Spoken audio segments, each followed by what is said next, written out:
So you've learned the basics of Python. You've got the syntax down, but now you're kind of staring at a blank screen wondering, what's next? If you've ever felt that way, then you are in exactly the right place. We're going to lay out a clear roadmap to take you from just knowing Python to actually building things with it. Okay, let's just call it what it is. This is the moment where so many of us get stuck. You've done the tutorials, you get how loops and functions work, and then, bam, you hit a wall. That blinking cursor on your screen just stares back at you, and that one big question just hangs in the air. Okay, now what do I actually do? And these questions, right? They're probably swirling around in your head. It's this feeling of being at a huge crossroads with a million different signs. And it's so easy to get overwhelmed and just not do anything at all. It's a total progress killer. But trust me, there is a way through this. So here's the secret, and it's actually pretty simple. You don't need to learn everything about Python all at once. No way. The real key is to pick one single direction that sounds interesting to you and just commit to it. Go deep. When you focus your energy like that, you'll build real skills and an actual portfolio way faster than if you were just bouncing around. To make that choice a little less daunting, we've broken it all down into 3 clear, powerful paths.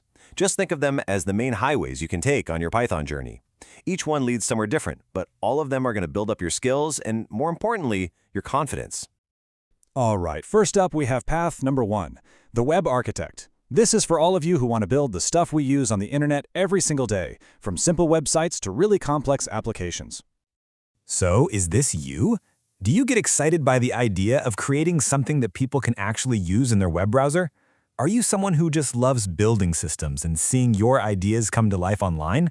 If that's a yes, then this is definitely your lane. So what does that look like? Well, you could start by building a personal portfolio website. It's a fantastic project that'll teach you about routing, how to get from the home page to the about page, and how to use templates to keep your site looking consistent. Then you could level up to a simple to-do list app. This forces you to learn what we call CRUD, create, read, update, and delete, which is, I'm not kidding, the absolute heart of almost every web application out there. The big picture here, the end goal, is to get really comfortable with how the back end of a website works. That means you'll understand the logic that runs on the server, how to use APIs to have your app talk to other services, and of course, how to store all your information in a database. Okay, let's shift gears and look at our second path, the data storyteller. And this is about so much more than just numbers. It's about digging into data to find the hidden story and then sharing that story with the world. Are you the kind of person who sees patterns where everybody else just sees a mess of numbers? Do you get a little thrill from finding a surprising trend hidden in a spreadsheet? If you're naturally curious and you love asking why and then using data to find the answer, then you're going to absolutely love being a data storyteller. So where do you start?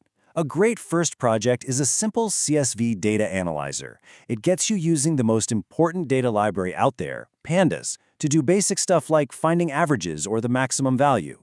From there, an expense tracker is a perfect next step.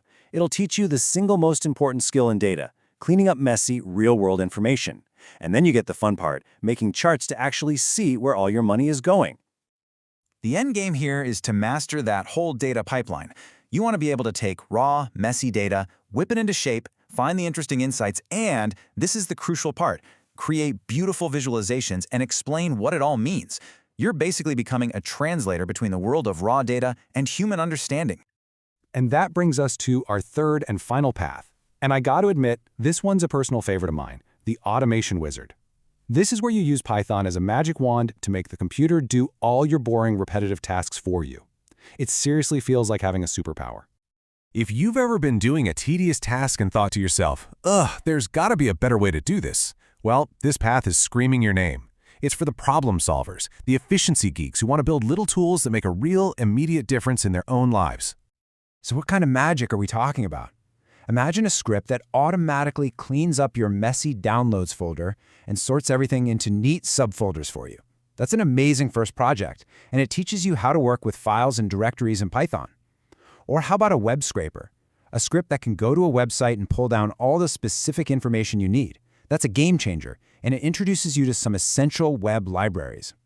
You see, this path is all about getting those quick wins. It's not about building some huge, complicated application. It's about writing small, elegant little scripts that solve one specific, real-world problem you're facing right now. the satisfaction is immediate. Okay, so we've seen the 3 paths. We have the web architect, the data storyteller, and the automation wizard. Now for the big question. How do you actually start walking down one of these paths? Let's lay out a super simple, step-by-step blueprint. The plan is honestly this straightforward. First, and this is the most important part, pick one path. I mean it, just one. Don't try to do all 3. Then, commit to building 3 to 5 small projects in that area.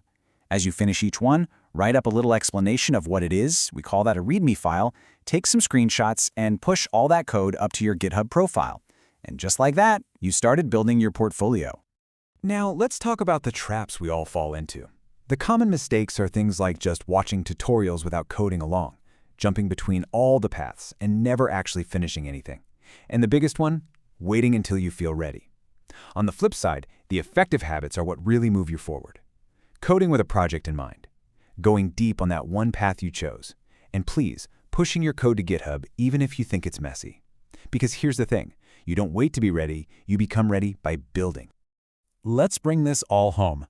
Following a plan like this isn't just about the lines of code you write. It's about something much, much bigger that starts to happen inside you along the way. Think of it like a flywheel. Every single project you finish, no matter how small, gives you a little boost of confidence. That confidence then gives you the courage to tackle a slightly harder project, which builds your actual skill. And that skill, that's what opens the doors. That's what leads to new opportunities, whether it's a new job, a side project, or just the ability to build whatever you can dream up. It all starts with that one first project. Look, if you remember only one single thing from our time together today, please let it be this. Messy code that works is infinitely better than the perfect idea that stays in your head. Just get it working. Push it to GitHub. You can always make it better later. Perfectionism will stop you before you even start. So there you have it. The path forward is clear. You've got the map with 3 distinct directions. You've got the blueprint with 4 simple steps. The only thing left to do now is to start building. So the choice is yours. Which path are you going to take, and what are you going to build first?